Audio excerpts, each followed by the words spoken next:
이제 성막의 말씀, 성막 영혼과 일상을 잇다 세 번째 시간이 되었습니다. 세 번째 시간의 말씀 제목은 번제단 십자가가 시작된 자리, 이 제목으로 하나님의 은혜를 나누려고 합니다. 이제 우리는 오늘부터요 본격적으로 성막 안으로 들어가게 됩니다. 우리는 지난주 이제 성막 그 울타리, 그 바깥에 있는 그 문을 함께 나누었었습니다. 이제 오늘 다음 주일까지 성막 안으로 들어가서 성막 뜰에 있는 도구들을 살펴보게 될 텐데, 우선 성막 뜰에는 어떤 도구가 있는지 한번 우리가 말씀을 통하여 또 확인하면 좋겠습니다. 한번 그림을 보시도록 하시죠. 일단 저런 그림으로 우리가 많이 성막을 이해합니다. 성막이 큰 울타리로 되어 있습니다. 그리고 저 안에 회막으로 또는 성소로 부르는 아주 외부로부터 차단된 공간이 있게 되죠. 그런데 그 앞에 보게 되면 저희 불타오르는 곳을 우리는 번제단이라고 부르고요. 그리고 바로 이 회막, 성소 앞에 있는 큰 물 그릇처럼 보이는 것을 물두멍이라고 표현하게 되어 있습니다. 마치 미지의 공간, 밖에서는 보이지 않는 그 안에 이제 번제를 드리는 제단이 있고, 또 제사장들이 들어가기 직전에 있는 물두멍이 관찰된다라는 것이죠. 우리가 번제단을 보게 되면 이곳이 진실로 성막으로 들어가서 만나게 되는 첫 번째 공간이다라는 것을 확인하게 됩니다. 이제 우리가 짧은 시간이긴 하지만 이제 번제단이 어떻게 생겼고 어떤 모양으로 구성되어 있는가를 좀 보도록 하겠습니다. 두 번째 이미지를 또 다시 한번 나누겠습니다. 먼저 말씀에 있는 출애굽기 27장 1절과 3절인데요. 한번 1절의 말씀이에요. 1절의 말씀 먼저 같이 한번 읽어보겠습니다. 시작. 너는 조각목으로 길이가 5규빗, 너비가 5규빗의 제단을 만들되 네모 반듯하게 하며 높이 3규빗으로 하고. 우선 이 제단, 번제단이 노수로 되어 있다라고 이야기를 하고 있습니다. 그리고 크기는 가로 세로가 5규빗이라고 이야기했어요. 제가 지난주에 이 한 규빗을 45cm 정도로 말씀을 드렸습니다. 그런데 저기 표기된 것은 약 50cm로 좀 계산한 것 같습니다. 그래서 가로 세로 이 넓이가 이제 2.5m 정도로 계산을 했습니다. 그리고 높이는 3규빗이다라고 이야기를 했어요. 그러니까 한 1.5m. 성인 남성, 성인의 어떤 키보다 약간 작은 그 규격으로 이해하시면 좋을 것 같습니다. 이 모습을 보시면 이 성막 이 네모퉁이의 귀퉁이에 하나씩 무언가 뾰족 나온 게 있습니다. 이따 이 부분을 좀 더 살펴볼 텐데, 이것을 우리가 제단의 뿔이라고 이야기를 합니다. 제가 지난주에도 말씀드렸지만 누구도 성막에 실제를 본 사람은 없어요. 그래서 사람들이 이 말씀에 있는 걸 보면서 상상을 펼치는 거죠. 거룩한 상상을 통해서 성막을 묘사해 갑니다. 그런 걸 염두에 두면서 말씀을 보셔야 돼요. 그런데 이 성막 안에 통이 담겨져 있습니다. 통이. 그럼 그 통의 역할은 과연 무엇일까요? 3절의 말씀을 한번 같이 읽어보겠습니다. 재를 담는 통과 부삽과 대야와 고기 갈고리와 불 옮기는 그릇을 만들되 제단의 그릇을 다 노수로 만들지며.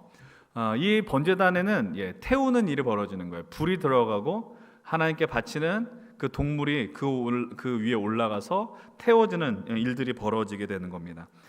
이런 좀 성스러운 기구, 성물을 두고 좀 이런 예를 드리는 게 너무나 좀 민망한 일이고 죄송한 일인데, 이해를 돕기 위해서 여러분들이 이제 고깃집에 가지 않겠어요? 고깃집에 가면 숯불에 고기를 먹습니다. 근데 숯불이 다 어떻게 되어 있어요? 석쇠라 그래서 이게 그물처럼 촘촘한 그물에 있지 않겠어요? 이 번제단도 이런 형태로 촘촘하게 이렇게 그물이 세팅이 되어 있습니다. 그럼 그 안에 통이 담겨져 있다고 말씀드렸잖아요. 그럼 그 안에는 어떤 일이 벌어지겠습니까? 동물이 피가 빠지고 또 기름이 빠져내려가고 또 동물이 재가 되어서 그 재가 밑으로 떨어진다라는 거예요. 그래서 조금 표현이 그렇지만 이 번제단은 큰 석쇠다라고 이해하면 좋을 것 같습니다. 그래서 여기 있는 것처럼 삽이 왜 필요하냐? 그 떨어진 재를 이제 긁기 위해서 그 삽이 필요한 것이고, 또 고기를 끓기 위한 갈고리도 그 안에 필요하게 되는 것이죠. 그래서 이제 이 제단을 때로는 이제 옮겨야 하기 때문에 그 안에 갈고리를 4개를 두고 긴 봉으로 그것을 옮기게 될 수 있도록 한다라는 것입니다. 그러면 이제 한번 생각해 보십시오. 이 번제단에서 이루어지는 일은 과연 무엇일까요? 번제, 이게 태워진다라는 뜻을 갖고 있는 의미죠. 태우는 일이 벌어지는 겁니다. 그 재물을 태워서 무엇을 하는 것입니까? 하나님 앞에 제사를 드리는 겁니다. 그런데 이 번제단에서 이루어지는 사건이 왜 예수 그리스도의 십자가와 연결이 될까요? 왜 예수님이 십자가에 달리신 그 사건과 또 오늘 이 번제단을 어떻게 하면 연결시킬 수 있을까요? 우리는 아주 우리의 믿음의 기본적인 답을 오늘 이 말씀의 현장을 통해서 한번 확인하게 될 것입니다. 그럼 이제 아주 기본적인 질문을 던져보겠습니다. 제사란 과연 무엇을 뜻하는 것일까요?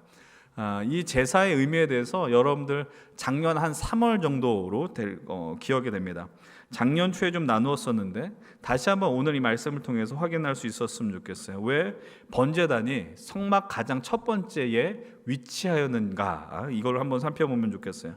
우리가 택한 레위기 말씀인데 레위기 1장 3절을 한번 다시 한번 눈여겨보면 좋겠습니다. 함께 3절의 말씀을 읽어보겠습니다. 그 예물이 소의 번제이면 흠없는 수컷으로 회막문에서 여호와 앞에 기쁘게 받으시도록 드릴지니라. 아멘. 여러분 이 말씀이 기억나셨으면 좋겠어요. 이 번제 가운데 아주 중요한 예배의 태도가 있다라고 말씀드렸습니다. 이 제물은 어떤 제물을 바치라라고 이야기를 했어요? 흠없는 제물을 드려라라고 이야기를 했습니다. 흠이 없는 제물을 드려야 하며 이 제물을 받으시는 누가? 하나님이 어떻게 받으신다? 기쁘게 받으셔야 한다라는 이야기를 드렸습니다. 그러니까 흠없는 제물을 바친다는 말의 의미에 대해서는 예배를 준비한 태도에 대한 이야기를 했었어요.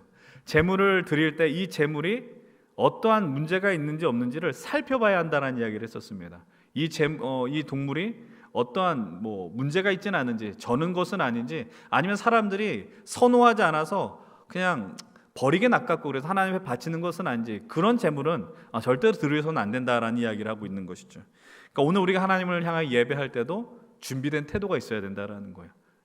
제일 많이 듣는 얘기가 주님의 날, 토요일 날 우리가 주일 직전에 일찍 주무십시오라는 이야기를 하는 것처럼, 아니면 내가 주님 앞에 나아갈 때 오늘 본문이 어떤 말씀인지, 아니면 오늘 드리는 찬양은 어떤 것인지 좀 준비하면서 예배하고 있는가, 그런 이야기를 작년에 나눴었습니다. 그리고 이 예배를 받으시는 분은 어떠한 분으로 어떻게 받으셔야 되느냐? 하나님이 기쁘게 받는 것이 예배다라고 이야기했습니다. 이 예배는 우리가 기쁘기 위해서 드리는 게 아니라고 그랬어요. 그냥 내가 찬양할 때, 아니면 우리가 어떤 말씀을 들을 때 이 말씀 은혜 받을 만해, 참 찬양이 좋아, 내 어떤 감정과 내 느낌으로 이 예배를 판단하는 것이 예배가 아니라고 말씀드렸어요. 이 예배를 받으시는 중심은 누가 대상이 되는 거예요? 하나님이시다라는 것이죠. 예배의 초점은 늘 하나님이 되셔야 한다라는 겁니다. 우리는 작년에 이 말씀, 예배의 태도에 대해서 이 레위기 말씀을 통해 나누었었던 기억이 있습니다. 그런데 오늘 우리가 좀 더 집중하고자 하는 게 있어요. 그것이 바로 4절 말씀인데, 오늘 핵심되는 포인트가 있습니다. 4절 말씀을 한번 같이 읽어봅니다. 그는 번제물의 머리에 안수할지니 그를 위하여 기쁘게 받으심이 되어 그를 위하여 속죄가 될 것이라. 아멘. 여기서 나오는 단어, 중요한 단어가 있습니다. 바로 속죄라는 단어입니다. 여러분, 속죄라는 단어가 어떤 의미를 갖고 있을까요? 여러분, 속죄라는 단어는 한자어로 바친다라는 뜻의 속과 허물이라는 뜻의 죄가 합쳐져서 속죄입니다. 허물을 바친다라는 거예요. 죄를 바친다. 과연 이게 무엇을 의미할까요? 이 속죄라는 단어를 히브리어로 카파르라라고 이야기를 합니다. 가리는 거예요. 덮는 겁니다. 그러니까 이 번제단 안에서 이루어지는 가장 중요한 역사가 뭐냐면 죄를 덮는 거예요.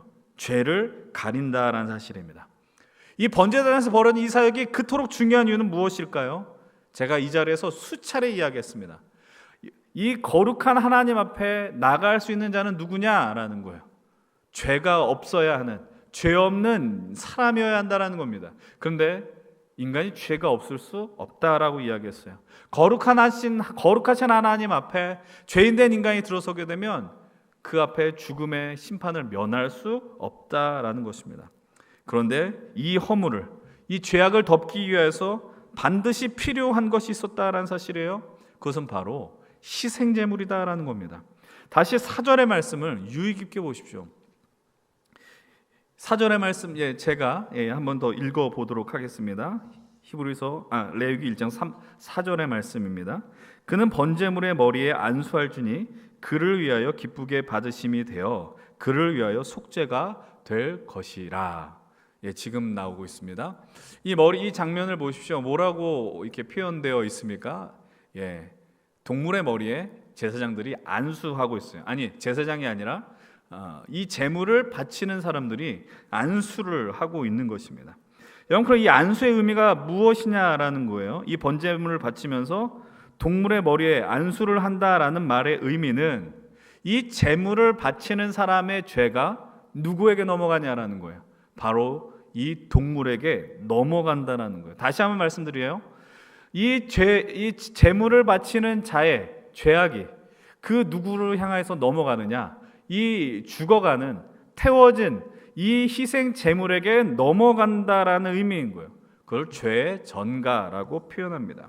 결국 이 동물이 번제단 위에 올라가서 완전히 태워지게 됩니다. 하나님께 바쳐지게 됩니다. 그래서 이 행위의 의미를 무엇이라 이야기할 수 있느냐? 죄인된 인간이 동물에게 자신의 죄악을 전가함으로 하나님 앞에 속죄함을 얻게 되는 겁니다. 내가 죄인이에요. 내가 죄악 가운데 있지만 이 희생 제물을 드림으로 말미암아 나의 죄가 가리워지는, 덮어지는 놀라운 역사가 벌어지게 되는 겁니다. 이 번제단에서 벌어진 하나님의 은혜의 역사 방편이 바로 이 동물의 바쳐짐이다라는 사실입니다. 그래서 레위기 4장의 말씀을 보면 마을의 어떤 리더 족장이든 아니면 평민이든 그들이 번제 드리는 모든 가운데 발생된 피를 번제단 뿔에 바르고 나머지는 번제단 밑에 쏟는다라고 기록이 되어 있습니다. 레위기 4장의 말씀입니다. 레위기 4장 25절, 30절, 34절 계속해서 반복돼서 나옵니다. 어떤 말씀이 있어요? 제사장이 그 속죄 제물의 피를 저 뿔에 바른다라고 이야기를 하고 있어요. 그리고 나머지는 번제단 아래로 쏟아 버려냈다라고 이야기를 합니다. 그래서 이 행위로 말미암아 죄에 대한 완전한 속죄가 이루어지는 것입니다. 근데 우리는 이 사실을 놓쳐서는 안 되죠. 이건 하나님의 은혜의 역사이지만 그러나 이 제사가, 번제단에서 벌어지는 이 제사가 완전하지 않다라는 거예요. 한계가 있다라는 겁니다. 인간의 죄가 완전히 해결되지 않기 때문에 이 제사는 어떻게 해야 돼요? 매년 반복되어져야 합니다. 새로운 죄를 짓게 되면 또 번제를 드려야 합니다. 이것이 번제단에서 이루어지는 가장 치명적인 한계점이었다는 겁니다. 우리는 이 부분에 대해서 결론 부분에 다시 한번 살펴볼 것이에요. 그럼 두 번째로 이 번제단에서 우리가 주목해야 되는 하나의 포인트 지점이 하나 있습니다. 그것이 무엇이냐? 본문 2절의 말씀이에요. 27장 2절의 말씀인데 다시 한번 봅니다. 시작. 그 내 보퉁이 위에 뿔을 만들되 그 뿔이 그것에 이어지게 하고 그 제단을 노수로 싸고. 아까 우리가 제단을 드리고 나서 제사장들이 제물의 피를 어디에다 발랐다라고 이야기를 합니까? 이 뿔에 발랐다라고 이야기했습니다. 왜 이 뿔에 그 동물의 피를 바르는 것일까요? 이 뿔이 의미하는 건 과연 무엇이겠습니까? 이것을 표현하는 아주 대표적인 말씀이 우리가 너무나 잘 알고 있는 시편 18편에 등장합니다. 시편 18편 2절의 말씀이에요. 함께 읽어봅니다. 여호와는 나의 반석이시오 나의 요새시오 나를 건지시는 이시오 나의 하나님이시오 내가 그 안에 피할 나의 바위시오 나의 방패시오 나의 구원의 뿔이시오 나의 산성이시로다. 아멘. 이 표현이 누가복음 1장에도 등장하고 사무엘상 22절에도 등장합니다. 뿔을 뭐라고 수식해요? 구원의 뿔이라고 이야기합니다. 여러분, 그렇다면 왜 이 뿔이 구원의 상징이 되었느냐? 아까 말씀드린 것처럼 제사를 드리고 나서 그 제사장들이 이 뿔에 그 양의 피를, 소의 피를 발랐다라는 겁니다. 그 행위 역시 하나님이 우리를 용서하신다라는 하나의 중요한 상징적 행위인 것입니다. 다시 한번 말씀드리면 이 뿔은 죄인이 마지막으로 붙들 수 있는 하나님의 은혜의 자리다라는 거예요. 죄인이 제단의 뿔을 붙듦으로 말미암아 살아날 수 있다라는 사실입니다. 그래서 우리가 성경을 읽게 되면 이 제단의 뿔과 관련된 여러 가지 에피소드를 발견하게 됩니다. 그 에피소드가 열왕기상 1장에도 등장하는데요. 열왕기상 1장 50절로 51절의 말씀입니다. 한번 같이 읽어보겠습니다. 아도니아도 솔로몬을 두려워하여 일어나 가서 제단뿔을 잡으니 어떤 사람이 솔로몬에게 말하여 이르되 아도니아가 솔로몬 왕을 두려워하여 지금 제단뿔을 잡고 말하기를 솔로몬 왕이 오늘 칼로 자기 종을 죽이지 않겠다고 내게 맹세하기를 원한다 하나이다. 여러분, 아도니아가 누구냐면 솔로몬의 이복 형제입니다. 자신의 형인데 다윗이 죽고 나서 권력을 쟁취한 싸움이 다윗의 아들에게 벌어졌습니다. 그때 제일 먼저 들고 일어난 사람이 누구냐면 아도니아였어요. 그런데 결국 누가 권력을 잡게 되느냐? 바로 우리가 너무나도 익히 잘 알고 있는 솔로몬이었습니다. 그러니까 솔로몬의 입장에서는 아도니아가 반역을 일으킨 거죠. 그래서 아도니아가 너무나도 두려운 나머지 어디로 간 거예요? 그 성막에 있는, 성전에 있는 제단으로 나가서 제단뿔을 잡은 거예요. 제단뿔을 잡는다라는 말의 의미는 살 수 있다라는 거예요. 그러면서 뭐라고 이야기를 하는 거예요? 솔로몬 왕을 두려워해서 나를 죽이지 말아라 라고 이야기를 하는 거예요. 그러니까 제단뿔을 잡으면 내가 죽음을 면할 수 있다라고 생각하는 것이죠. 근데 이와 유사한 이야기가 바로 그 다음에 열왕기상 2장에도 등장합니다. 다윗의 군대 장관이었었던 요압이 또 등장하게 되는데, 요압이 다윗이 죽고 나서 누구 편에 섰느냐면 아도니아 편에 섰습니다. 오늘 우리식으로 표현하면 줄을 잘못된 거예요. 근데 아도니아 편에 섰는데 역시 요압도 위기가 오게 됩니다. 그래서 요압도 어디로 갔냐면은 아도니아처럼 똑같이 제단 뿔에 갔습니다. 솔로몬이 그를 어떻게 했을까요? 살려두지 않았습니다. 요압을 죽인 이유는 간단합니다. 요압이 살아생전에 무죄한 자의 피를 흘리게 했다라는 겁니다. 그래서 우리가 이걸 보면서 단순히 뿔을 잡는다고 해서 살아나는 것은 아니다라는 것을 기억하셔야 돼요. 진실로 회개해야 하며 하나님 앞에 이 뿔을 잡아야지 살 수 있는 것이지, 그냥 내가 어떤 주문을 하는 것처럼 주술적 행위처럼 이 뿔을 잡으면 살아나, 이런 것이 결코 아니라는 것입니다. 그럼 다시 이제 번제단 말씀으로 들어와서요. 번제단의 뿔은 다시 한번 말씀드리지만 하나님의 구원의 상징을 뜻하는 것입니다. 그래서 누가복음 1장 67절로 69절에 아주 중요한 말씀이 나옵니다. 사가랴의 찬양의 말씀인데요. 함께 67절부터 69절을 한번 읽어보죠. 그 붙인 사가랴가 성령의 충만함을 받아 예언하여 이르되 찬송하리로다. 주 이스라엘의 하나님이여 그 백성을 돌보사 속량하시며 우리를 위하여 구원의 삐를 그 종 다윗의 집에 일으키셨으니. 사가랴가 누구냐면 세례 요한의 아버지입니다. 마리아가 이 세례 요한의 집에 찾아갔어요. 그런데 그 마리아를 보면서 태어나기 전에 그 예수 임신한 그 아이를 보면서 이렇게 고백하는 겁니다. 우리를 위하여 구원의 뿔을 다윗의 집에 일으키셨다라고 이야기합니다. 그럼 여러분, 이 구원의 뿔은 누구를 상징하는 것입니까? 바로 예수 그리스도입니다. 사랑하는 여러분들, 그렇다면 죄인이 마지막으로 붙들 수 있는 가장 강력한 분이 누구시냐? 예수 그리스도라는 거예요. 이 번제단의 뿔, 구원의 뿔, 예수 그리스도를 붙들어야 살아날 수 있다는 겁니다. 사랑하는 여러분들, 구원의 뿔을 붙잡는 자들은 살아나게 되어 있습니다.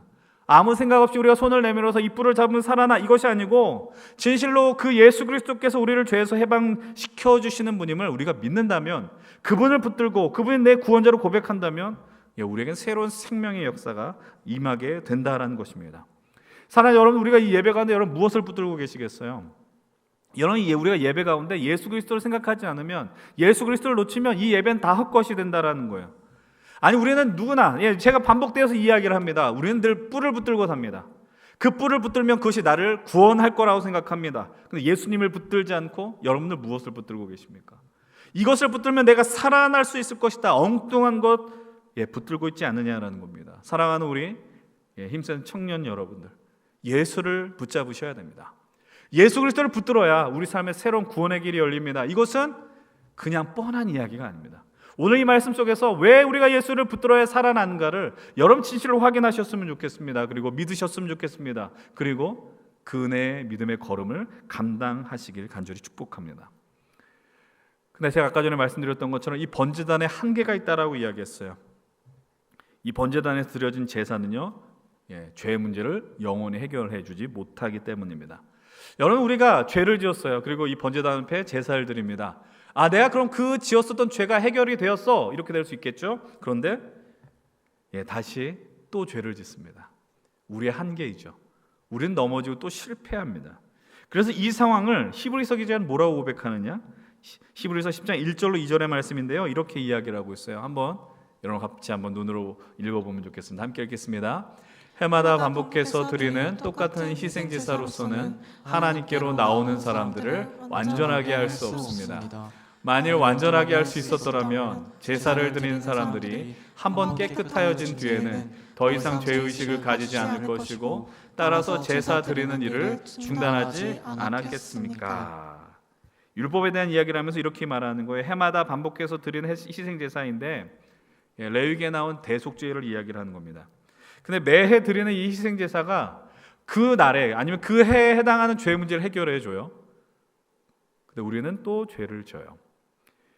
그러니까 단순히 어떤 누군가를 뭐 미워하고 이런 게 아니라 늘 반복되어져요. 우리의 한계예요. 인간의 한계죠. 그래서 그 제사가 만약에 완벽한 제사였다면 우리 이후의 죄 문제도 해결하지 않았을까요? 그 동물의 제사가 너무나도 완벽했다면 오늘 우리의 죄 문제만이 아니라 앞으로 지을 죄 문제까지도, 일부러 그것 때문에 일부러 죄를 짓는다는 말의 의미가 아니라 우리가 하나님 앞에 설기 위하지만 완전하지 못하기에 또 쓰러지는 우리의 연약함 속에 하나님의 은혜를 구하지 않았겠습니까? 근데 동물의 제사는 그것으로 해결이 되지 않았다라는 거예요. 그래서 이후 3절과 4절의 말씀을 통해 이렇게 이야기를 해요. 한번 같이 3절 4절의 말씀을 읽어보도록 합니다. 그러나 제사에는 해마다 죄를 회상시키는 효력은 있습니다. 황소와 염소의 피가 죄를 없애줄 수는 없습니다. 여러분 이 말씀에 주목하세요. 제사를 드리면 우리가 죄인인 걸 알아요. 이 말씀을 보면서 우리가 여러분들 좀 살면서 죄책감을 느끼는 순간 있죠. 그게 율법의 기능이라고 말씀합니다. 갈라디아서 말씀을 보면 율법은 죄를 깨닫게 해준다라고 이야기합니다. 근데 죄의 문제를 해결해 주지 못해요. 여러분 그런데 이렇게 이야기하죠. 황소와 염소의 피가 죄를 없애주지 못하는 거예요. 내가 죄인인 걸 확인하는 거죠. 저 동물이 죽어감으로 내 죄가 죽는구나, 내가 죽는구나를 발견할 수 있어요. 은혜를 발견해요. 그러나 내일 있을 내 삶을 해결해 주지 못해요. 근데 오늘 우리는 어떠하냐라는 것이죠. 여러분 오늘 우리가 예배할 때 여러분들 동물을 들고 옵니까? 여러분 어떤 동물의 피가 필요해서 여러분 올 때마다 그 피를 흘리고 그러한 제사를 오늘도 반복해서 드립니까? 아니요, 오늘 이제는 더 이상 그런 제사를 드리지 않아요. 그럼 우리가 그 원인을 찾아야겠죠. 구약 성경에 이런 제사법이 있는데 왜 오늘 이렇게 하지 않느냐라는 거예요. 근데 잘 알고 있어요. 예수 그리스도의 그 희생이 우리로 하여금 영원한 속죄를 이루었기 때문입니다. 예수 그리스도 피가 마법과 같이 어떤 모든 만병통치약과 같이 우리에게 역사했다라는 게 아닙니다. 여러분 그래서 히브리서 9장 11절과 12절은 이렇게 이야기를 하고 있습니다. 함께 읽습니다. 그리스도께서는 장래 좋은 일에 제사장으로 오사 손으로 짓지 아니한 것 곧 이 창조에 속하지 아니한 더 크고 온전한 장막으로 말미암아 염소와 송아지의 피로 하지 아니하고 오직 자기의 피로 영원한 속죄를 이루사 단번에 성소에 들어가셨느니라. 이 말씀을 잘 보세요. 오직 자기의 피로, 동물의 피가 아니라 예수 그리스도 자기의 피로 영원한 속죄를 이뤘다라고 이야기합니다. 히브리서에는 다른 성경에 발견하기 어려운 표현이 계속해서 반복해서 나옵니다. 어떤 표현입니까? 방금 봤었던 단번에라는 거예요. 단번에. 더 이상 반복되어진 동물의 피가 필요 없어요. 예수 그리스도의 그 십자가에 흘리신 피, 우리가 그것을 보혈이라고 이야기해요. 우리가 그 보혈로 죄사함을 받았어. 그래서 단순히 과거의 죄만, 현재의 죄만이 아니라 우리가 앞으로 짓게 되는 죄까지도 용서받게 된다는 것이죠.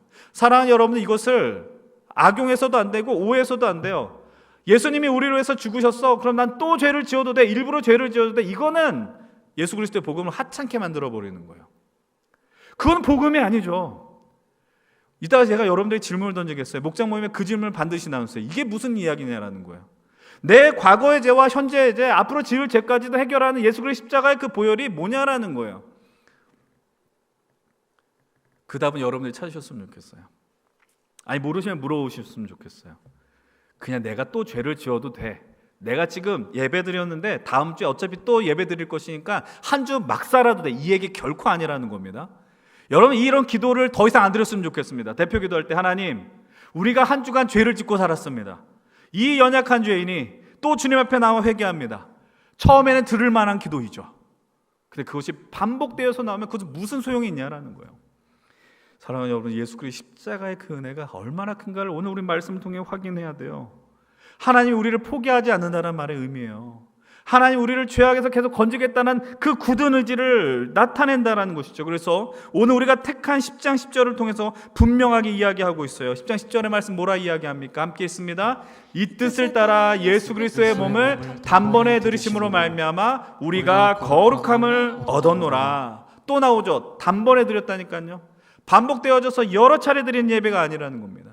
이 헬라어 단번에라는 단어, 에파팍스라는 단어는 오직 예수님의 십자가 사건에만 등장하는 단어입니다.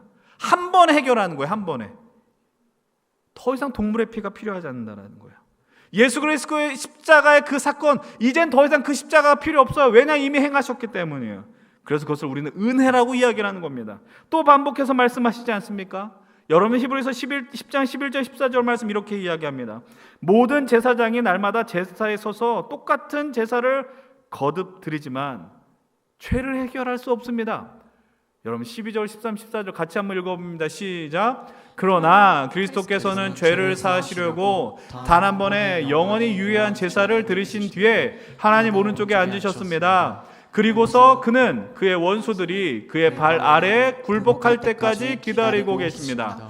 그는 거룩하게 되는 사람들을 단 한 번의 희생 제사로 영원히 완전하게 하셨습니다. 아멘. 똑같은 제사가 해결할 수 없다 말씀하죠. 그런데 뭐라고 이야기를 하고 있어요? 그의 원수들이 그의 발 아래 굴복할 때까지. 그것이 어느 날일까요?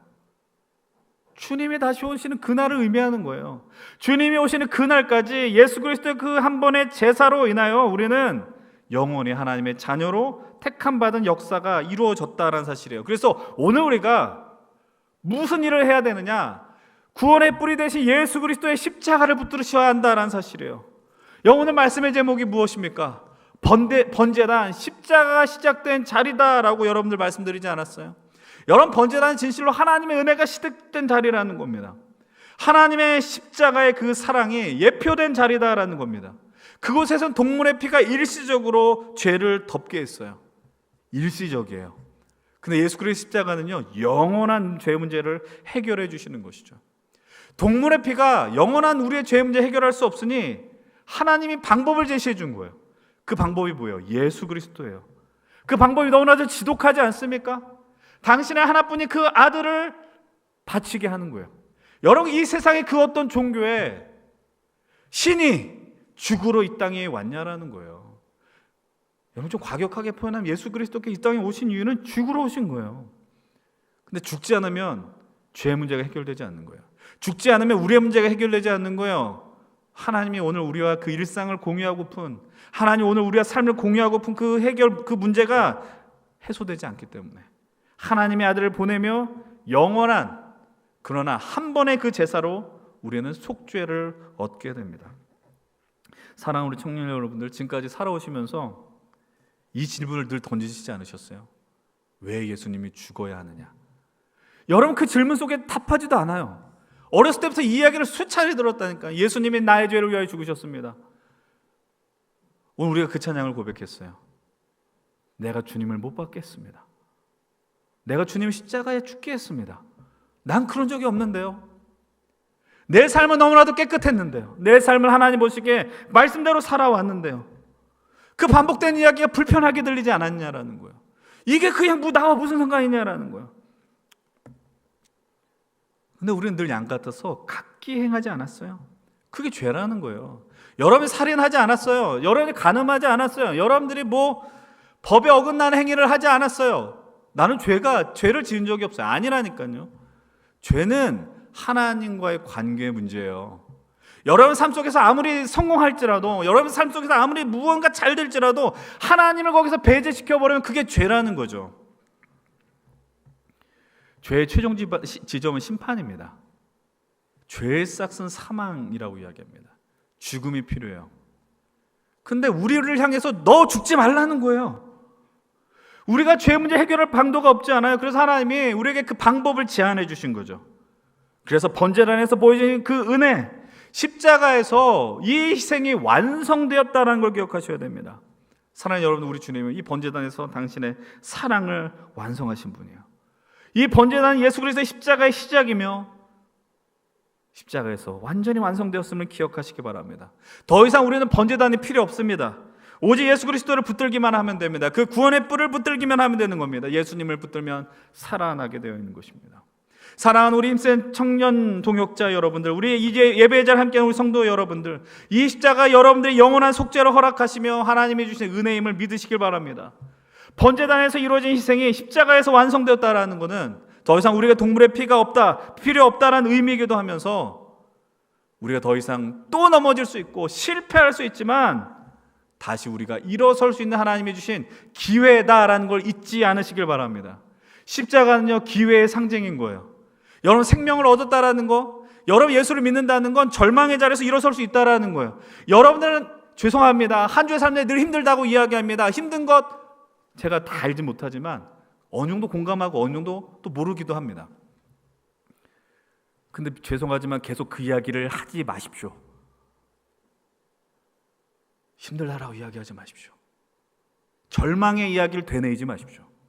예수 그리스도의 십자가는요, 우리에게 새로운 생명을 주시고 기회를 주신 하나님의 완벽한 사랑의 자리다라는 걸 떠올리셔야 한다는 거예요. 십자가는 우리를 향해서 끝으로 인도하는 것이 아니라 다시 새로운 시작을 이야기한다는 거.